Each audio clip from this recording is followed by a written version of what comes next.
In southern Spain, hundreds of firefighters are continuing to battle one of the country's deadliest ever wildfires, which has claimed a dozen lives and scorched thousands of acres of land.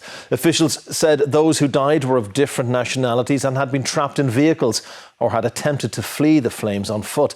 Our reporter Dimitri O'Donnell and cameraman Brian Walsh travelled to one of the worst affected areas, the town of Los Gallardos, in the Almería province of Andalusia, to see firsthand the effects of the disaster.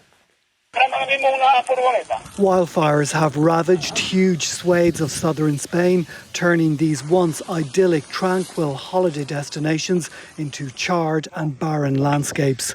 Authorities in Spain's southeastern Almería province made steady progress overnight, containing one of the country's worst wildfires in recent history. Hundreds of firefighters have been battling the blaze, which began on Thursday in the Los Gallardos area in the southern region of Andalusia. Fanned by strong winds, the fire spread quickly, engulfing victims as they tried to flee. So far, 12 people have been confirmed dead and up to 7 more are still missing. More than 1,400 residents have been evacuated, with many saying they were lucky to escape with their lives. Our friend rang and said, there's smoke and it's getting worse. We've been hearing all day about friends of ours that are missing at the moment. And we're just trying to stay hopeful, but the situation isn't good. Físicamente estoy bien. This man said he lost everything in the fires. The only things I've got right now are my car, my little dog, some food. That's all I've got in the world, he said. The cause has been blamed on a fallen power line, but local electricity companies have denied this.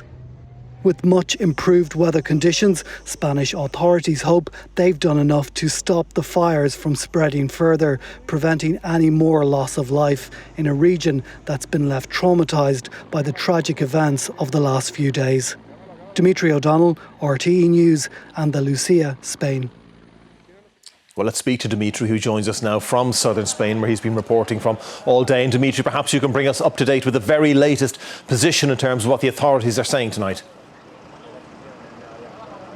Yes, Ray. Well, authorities here in Los Gallardos have still sealed off the roads more than 24 hours on from those devastating wildfires, and that's because efforts are still continuing to tackle the blaze in this small town where those devastating wildfires broke out. Now, emergency officials said the firefighting crews are focusing their efforts on the western flank of the blaze, and that's in the valleys directly behind me where the fires are so intense. Authorities said it's burned through 18,000 hectares over the past 2 days. Now, it's still really, really hot here. The conditions are bone dry and the landscape is parched, so it's not hard to see why these fires, when they do start, continue to spread so rapidly and so out of control.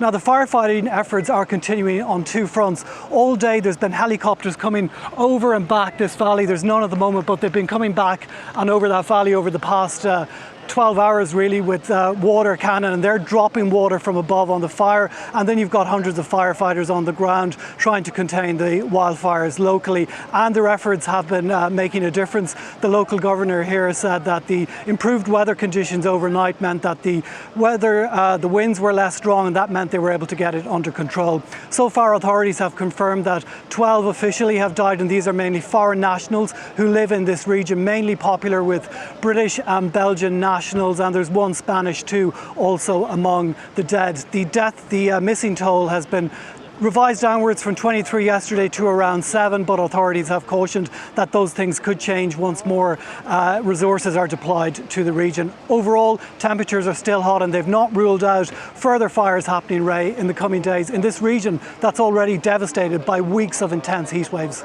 OK, Dimitri O'Donnell at Los Gallardos, thank you.